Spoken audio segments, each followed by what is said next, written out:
In the shadowy world of espionage, few names are as infamous as Aldrich Ames. This wasn't a character from a spy novel. This was a real-life CIA officer who became one of the most damaging double agents in American history. For 31 years, Ames worked his way up the ranks of the Central Intelligence Agency, gaining access to some of its most sensitive secrets. He was a counterintelligence officer, the very person tasked with hunting down foreign spies. But in a stunning twist of irony, he became the very thing he was supposed to fight. So what pushes a man like Ames, a veteran of the spy game, to betray his country and everyone he works with? The story isn't as simple as you might think.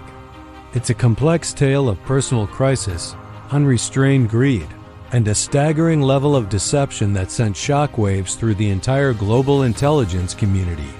How did one man fool the world's most powerful spy agency for nearly a decade? Let's uncover the story of the man who sold out America. It all started in the mid-1980s. Aldrich Ames was facing a mountain of debt. A messy divorce and a new, lavish lifestyle with his wife, Rosario, left him financially desperate. He was living well beyond his government salary, buying a $500,000 house in cash and driving a flashy Jaguar. The financial pressure was mounting, and he needed a solution, fast. In a move of stunning audacity, Ames decided to sell his country's secrets to the highest bidder, the Soviet Union. In April 1985, he walked into the Soviet embassy in Washington, D.C., and offered them a treasure trove of classified information. His initial asking price was $50,000. For that relatively small sum, he handed over the identities of several Soviet officials who were secretly working for the CIA and the FBI. This was the point of no return. Ames had crossed a line from which there was no coming back. He wasn't just a mole.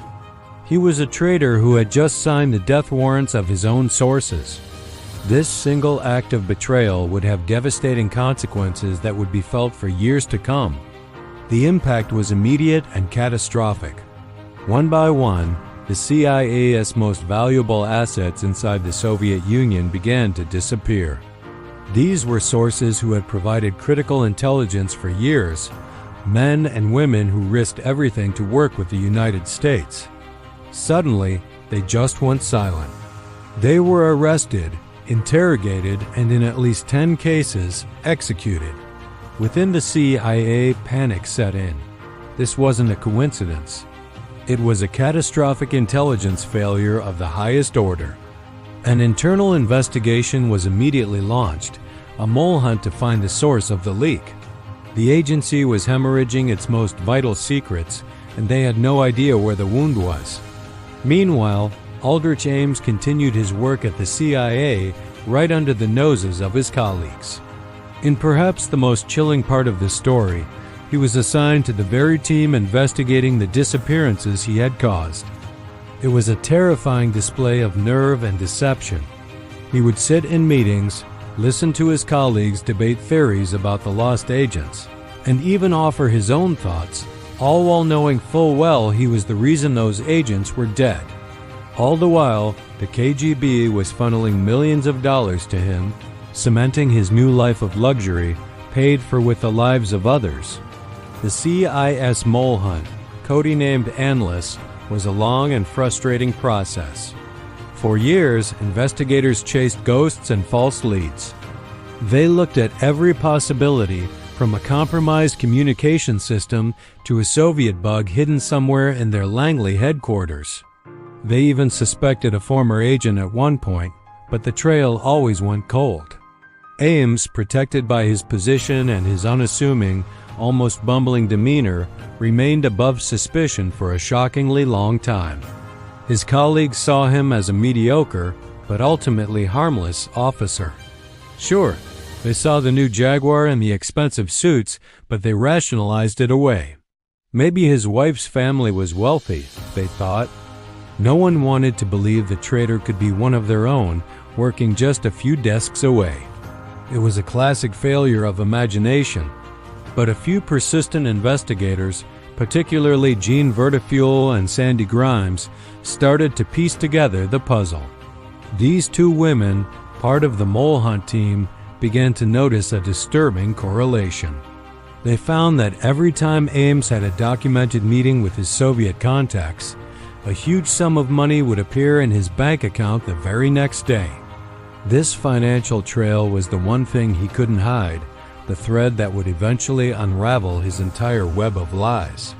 The evidence began to stack up, painting an undeniable picture of betrayal.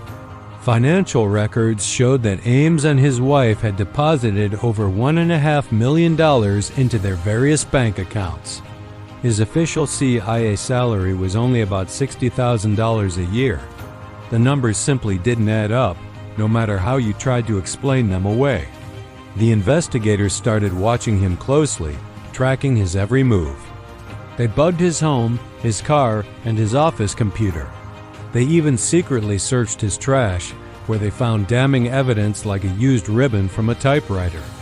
When analyzed, it revealed a draft of a note he had written to the Soviets. The net was closing in, slowly but surely. The FBI, now leading the operational side of the investigation, began planning his arrest. They had to be extremely careful. Ames was a trained CIA officer. He knew all their surveillance techniques and would be on high alert for any signs he was being watched. They needed to catch him in a way that he could unescape or destroy the last pieces of evidence. The plan they devised was simple but effective. Arrest him on his way to work, a routine moment that would catch him completely off guard.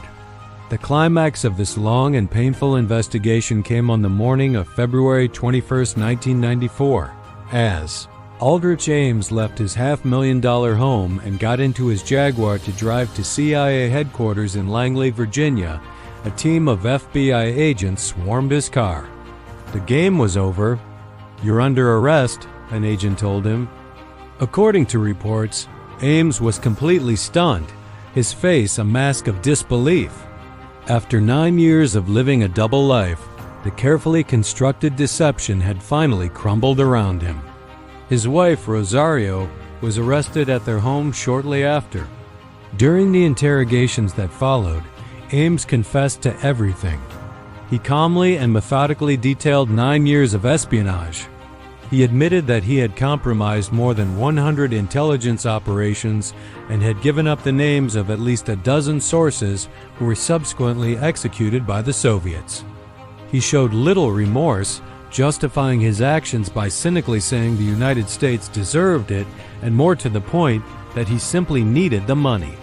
It was a cold, calculated confession from a man who had sold out his nation and his colleagues for personal financial gain. He wasn't a conflicted patriot. He was a traitor driven by simple greed. In the aftermath, to avoid a potential death penalty, Aldrich Ames pleaded guilty to espionage and was sentenced to life in prison without the possibility of parole.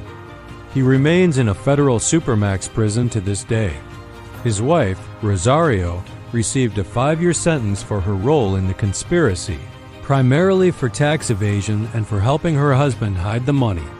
The Ames case sent a seismic shock through the U.S. intelligence community.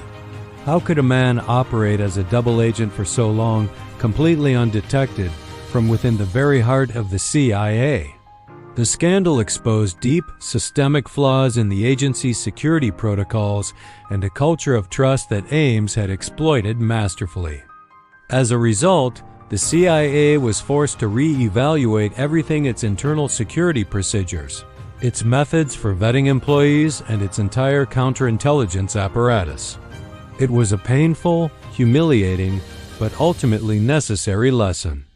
The story of Aldrich Ames serves as a stark reminder that the greatest threats can often come from within.